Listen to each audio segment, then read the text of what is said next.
Next one is called the ujub. Now, al-ujbu, Imam al-Ghazali says that ujub, the difference between ujub and kibr is that kibr needs two people.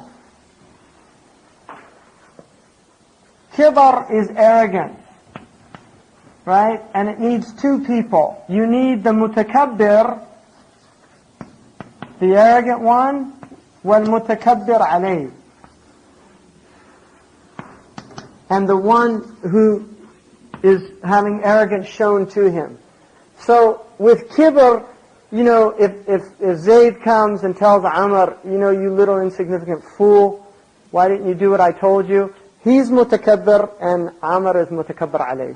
He's being shown arrogance. Whereas the mu'jab is similar to kibr, only he doesn't need a second person. Right? He's just impressed with himself. He thinks that he's better than other people. If he has a mirror, then he's happy. Because he's just looking and he's really impressed at how wonderful he is, how magnificent he is. Now, or she. وَالْعُجْبُ الْإِسْتِعْظَامُ لِلنَّعِيمِ مَعْ نِسْيَانِ كَوْنِهِ مِنَ اللَّهِ وَقَعَ. He says the definition of ujub is isti'azam al-na'im, that you exalt or magnify the ni'mah, the blessing, مَعْ نِسْيَانِ الْمُنْعِمِ, but you forget who gave you the blessing. So, and this is the thing where people, in this culture, if somebody says, oh, you're so beautiful, and they say thank you, like as if, they did something about it, right? And it's a very odd thing, if you think about that.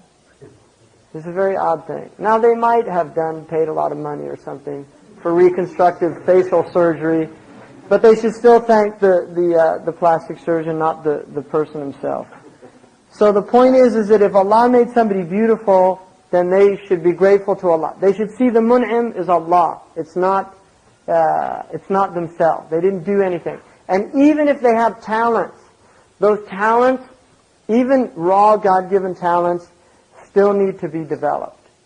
Right? So, nobody is born with a talent to do anything right. No, they have to work at it. A person that has beautiful calligraphy, it looks easy to you. It's like I took a lesson with Sidi Muhammad Zakaria, who's famous calligrapher, American calligrapher. And when I watched him doing the calligraphy, he made it look so easy. I thought, I can do that. And they say the sign of a master is he does it so easy that you think you can do it yourself. Imam al-Jurjani, he said that the master of rhetoric, is the one who, when he speaks so with such facility that the people listening think, I could do that, but they couldn't. And so the same is true with all these things. But when you see Muhammad Zakaria, Sidi Muhammad, doing his calligraphy, what you have to realize is there were years of patient perseverance, of doing over and over again wows and yas and bas, and then writing out things. And so he did that. And then you see the finished product, you say, Subhanallah. And that is a gift from Allah. If he starts thinking, look at all my accomplishments, which he wouldn't, he's a very humble man. But if somebody who was given a gift like that, he says, oh, I worked so hard and I've done this all by myself. And there's many people all over the world that do this, right? That think that it's their accomplishment. I got myself by pulling myself up by the bootstraps. I'm the one that did all this. And that's mu'jab bi nafsihi. Because the mu'min sees, if Allah gave you tawfiq to be disciplined, that was from Allah. And you can see it within a family. One person has discipline and another person doesn't. Grew up in the same family, same environmental factors, right? One person has the ability to be disciplined. They go on and they master in their studies and they graduate with the honors and anything that happens, it's Allah who did it. In Imam al-Bayhaqi says, إِنَّ اللَّهَ صَانِعُ كُلِّ صَنَعٍ وَصَنْعَتِهِ. Allahu khaliqu kulli sani'in wa san'ati. Allah makes every creator and his creation. So Allah is the maker of the airplane. Allah is the maker of the automobile. Allah is the maker of the computer. All these things. Allah created the one who produced it and what He produced. Allah. And once you realize that, then you lose your ujub. You can't be impressed with yourself. And then the other thing to remember is فَوْقَ كُلِّ ذِي عِلْمٍ عَلِيمٍ. Over everyone who knows something, there's somebody that knows more. And this is what Musa a.s. was asked, is there anybody more knowledgeable than you? And he said, I don't think so. And Allah sent him al-Khadr, who wasn't a prophet. And He made him a student. And he even ended up not being the student that he should have been, right? And this was before his nubuwwah, but when he was with al-Khadr, he kept asking questions.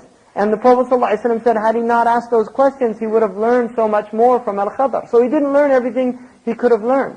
But he learned, he was taught. And the biggest lesson that he learned was to recognize there's always somebody that knows more than you. And never to do that. So it's very, very, alayhi salam. You have to be careful when you talk about prophets, and you have to be really careful with the words you choose and things. I don't want to say he wasn't a good student or anything like that. You just have to really be careful about those things. So I'm sure he was a brilliant student, but he had a lesson to learn, and Allah taught him that lesson through al-Khadr, alayhi salam. Now, vanity, the reason I translated that vanity, ujub, if you look at the word vanity in the dictionary, it's called excessive pride in one's appearance or accomplishment. It's very close to ujub in Arabic. Ajiba means to wonder or marvel at. Ujub is to marvel at one's own self or one's accomplishments. And then vanity comes from a Latin word vanus, which means empty. Right? And so it's the idea that the source of our vanity is empty and will vanish. Now, one of the things that the Roman used to do, they had these victory parades, like when Caesar would have victory, then they'd have this huge victory parade in Rome, and they'd hold a laurel leaf over the victor. A slave he'd ride through the city on a chariot, and everybody would be cheering him. And he would hold this laurel leaf, and then the slave would say to him, all is vanity. He'd remind this general, it's all vanity. And this is it's an ancient wisdom, it's a hikmah to remind people that all these accomplishments, one day who's ever going to remember it? It's like, Charles Lindbergh, when he flew over, they had a huge parade for him in New York City. Within 10 years, he was a criminal by the American government because he's a Nazi sympathizer, right? So the hero, there's a great story of, I can't remember his name. He wrote Secret Life of Walter Mitty, James Thurber. It's called The Hero That Shouldn't Have Been, or something like that. And it's about this guy who who saved this child, and all the newspaper reporters come and they want to make him a hero, and it turns out he's this really bad guy, and he just wants to make money out of the thing. He did a good thing, so he realized he's not a good hero for the people. So as he's looking out the window, seeing all the crowds applauding and things, one of the reporters pushes him out the window. So the point is, right, is that there's always going to be this other side to things. No matter how much good a person does, there's always going to be people that are detractors, or it's just a vain thing. Like now the Yankees went through New York and they had these huge ticker tape parades and celebrating the greatest team that ever lived as the Titanic's going down, right? New York City's just complete disaster, morally, socially, ethically, everything. But we've got the best baseball team in the world. That's ujub, right? That is complete mu'jab. New York is mu'jaba bi nafsiha, right? And it's really a bad situation when people get into that state. So he says, وَالْعَجْزِ أَن تَخْلُقَ نَفْعًا أَوْ ضَرَرًا فَهُوَ مِنَ الْجَهْلِ بِالْأَمْرَيْنِ صَدَرًا. And then he says, also knowing that as a result of your impotence, you can neither create any benefit nor produce any harm. You're ajiz. Indeed, vanity originates from nothing other than one's ignorance of these two matters, that He, Allah, is the fashioner and giver of blessings alone, and you're incapable of doing anything. That, in not knowing that, that's how you get ujub. So it's a disease that you have to be on guard.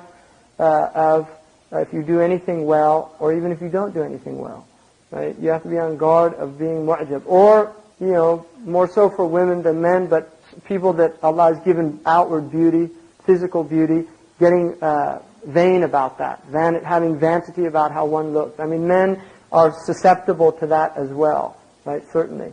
But for women, it's also a very dangerous thing to fall into. And then the next one is al-ghish, which is fraud. إخفاء ضرر ديني أو دنيوي ولو عن الذمي أو المعاهد وبعض شرح بأنه تزيين غير المصلحة. So he says fraud is to conceal some fault or harm, either religious or worldly, even from a protected minority or someone who has a treaty with the Muslims. Others have interpreted it to be the adornment of something that lacks benefit or making an evil appear to be good. So, ghish, there's a hadith in which the Prophet ﷺ said, "Man ghashana falaysa minna." Whoever tricks us is not from us. So ghish, a Muslim is not somebody who has this fraud. And it's a very common thing. And what he's saying is you can be fraudulent in a worldly or an otherworldly matter. So in the Sharia, it is haram to sell something without pointing out the ayub. If there's something wrong with the thing you're selling, you can't hide that. If you don't know it, you really don't, like you sell a car and you don't know that the engine is actually in really bad shape. You don't know. But if you know it, you have to tell them. Right? And that is ghish if you don't. And it's a disease in the heart that enables you to do that. That's a disease in the heart. That's where it emanates from. And also, I put in there just in the note that this is certainly prominent in modern advertising, which to me is indicative of the fact that only a diseased heart could do that type of work. And it's also something that the sophists in Greece, safsata was something, what the sophists did, they worshipped rhetoric. And they didn't believe, they were really the first historical relativists, right? Relativism is that you don't believe in right and wrong. You believe might makes right, whoever has the most persuasive argument. There's no truth. And this is a modern disease as well. But the sophists were people who mastered rhetoric. And they believed actually the most important thing was to be convincing. And it didn't matter if you were telling the truth or lying. The important thing is you got what you wanted. And the way to get that was through rhetoric, to master the arts of rhetoric, which they called the art of persuasion. Right? The art of persuasion. And according to the Muslims, rhetoric is the art of embellishing truth. Right? Presenting the truth in the best way, not falsehood. Very different worldview. So the sophists were people who made the worst appear to be the better cause. Right? And they believed, and they actually said, men are either wolves or sheep. You're either a smart wolf or a dumb sheep. If you're a smart wolf, you eat the dumb sheep. And this is very common in modern corporate American culture, right? Is that the competition, you just do whatever you can. Well, yeah, it actually comes from wisdom, a word, Sophia. I don't know if the actual Greek root is, I'm pretty sure it is. Sophists were people that thought they were wise, clever. Sophisticated, same thing, yeah.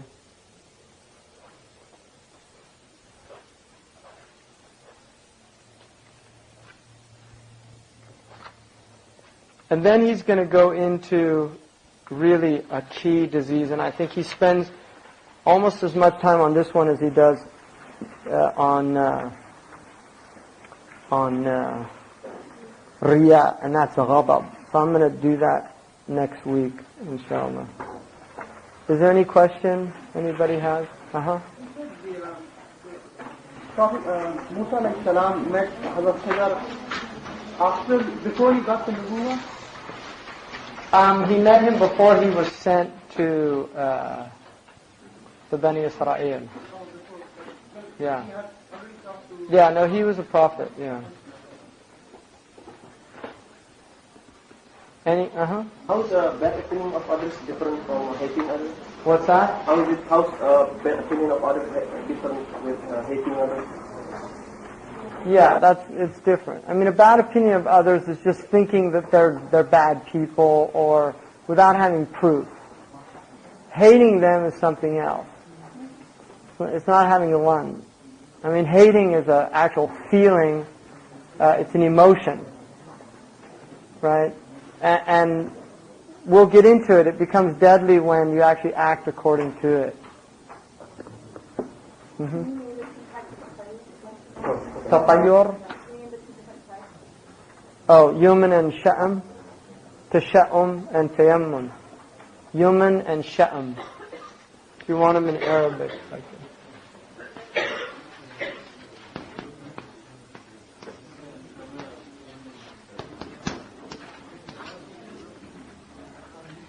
Anything else? Yeah, the fourth line of the all beautifully follow and Where?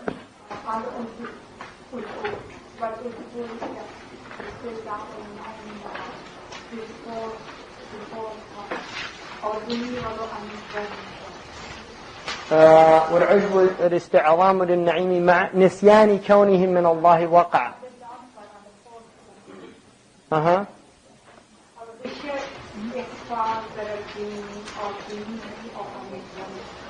Oh, what he's saying is إخفاء ضرر. That fraud is to hide some religious or worldly harm, even if it's against a dhimmi. In other words, you can't cheat a non-Muslim either. Yeah, just because they're non-Muslim, you have to be upright in your transactions with everybody. So ghish can be towards non-Muslims as well. Is there a proper way of reminding someone of something bad they did in the past? If they're trying to just, maybe they've forgotten something and they're repeating it and you say, remember this. Yeah, that's not a good thing to do. I mean, it's easier for people to get beyond that if they're not reminded all the time. Obviously, if they're repeating something over and over again, then that's a problem. But if it's something that happened in the past and you remind them of it, it's just not a fair thing to do to people. Because it doesn't leave that door of changing open to them. Any other? What? Yusr, ease, inna ma'al usri yusra.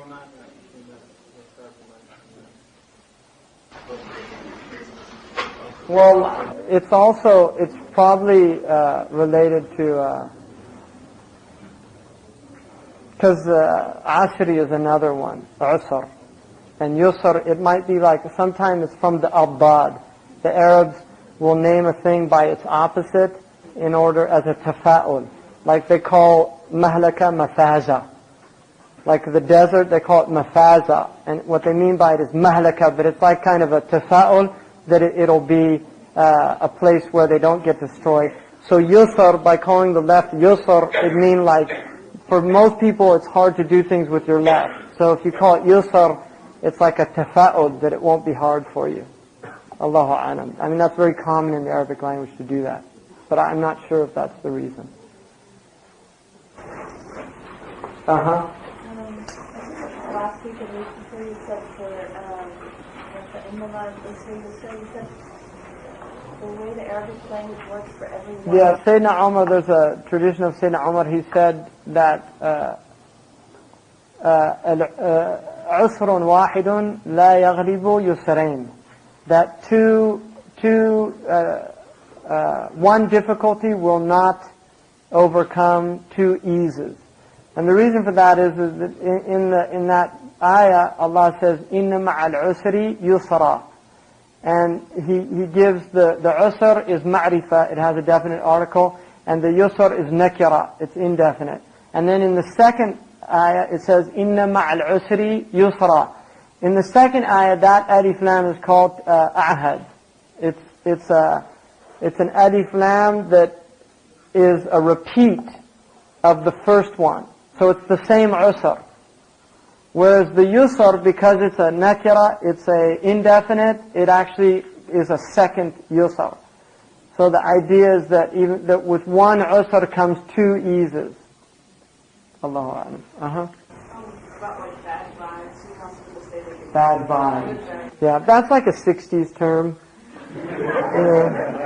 There was a song, Bad Vibrations. People used to say that, like groovy. People, have they heard that word? I mean, that's scary, but that, when I grew up, that was a word. Was that a word? Groovy. And that came from in the groove, right? On a record, right? Groovy. It's in the groove. And actually, Dr. Suleiman Yang told me that hipster. Now, people know, like, he's hip. I think they even still use that word, don't they? Hip, still around, right? Hip. A hip cat in Wolof language means somebody who really knows what's up. It's actually a West African term, hip cat. He told me that, Sheikh Dr. Suleiman Yang. So a hipster, and this is what happened with a lot of these jazz musicians in New York and things, they were hanging out with Africans from Africa, and there was a lot of cultural exchange going on, and many of the original hepcats actually became Muslim, right?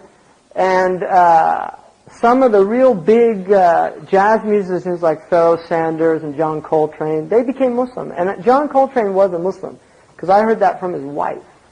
I met John Coltrane's wife, Alice, and I asked her, is it true that John Coltrane was a Muslim? She said, yes, he was. His name was Jamaluddin, and he was very proud of his Islam, And he is considered the greatest jazz saxophonist that ever lived. I think there's some validity, to that idea that people do have bad energy and people have good energy. If you want to use those terms, I don't know how well they work. I mean, we would say ruh tayyiba wa ruh khabitha. He has a good soul or a bad soul. Rajulu su'in, a bad person. Wa rajulu salihun, a good person. And insijam, like munsajam, means somebody who's in the groove. Literally, in Arabic, insijam means to be in the flow. Right? Munsajam, somebody whose heart is munsajam, it's in harmony.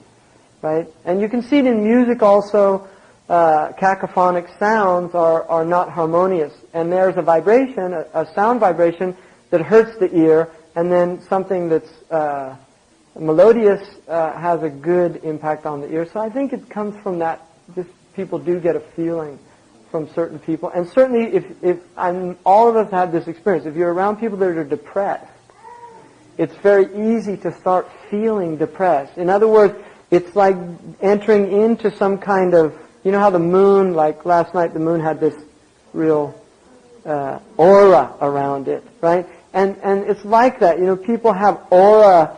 I don't want to starting to sound too new agey, but people do have these fields that you get into that are either uplifting or they actually bring you down, or some are just kind of neutral,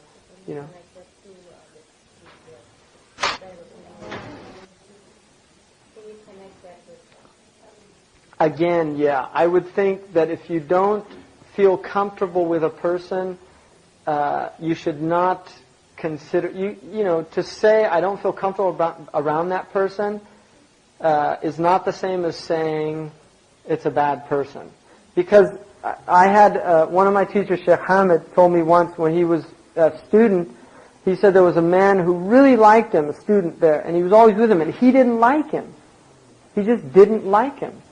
And he went to Murabbir Hajj and he told him, he said, I feel bad because I don't really like being around this person likes being around me. And Murabbir Hajj said to him, Arwah junudu mujannada.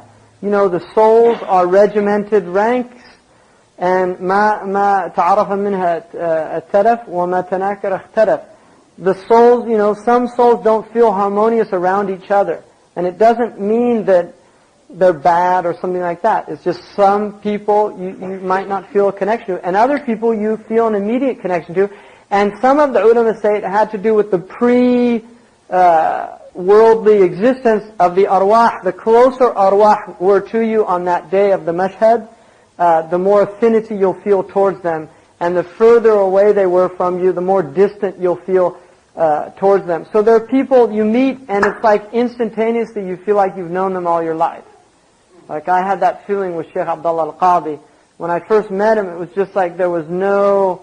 It's like I knew that person all my life. And I think he felt the same way. So there's certain people you'll have an instantaneous connection with and other people you won't. And then some people it develops over time. And there's wisdom in all of those things.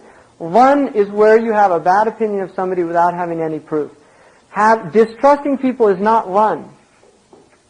In other words, as a general principle, you are distrustful of people. The ulama say it's wisdom in bad times.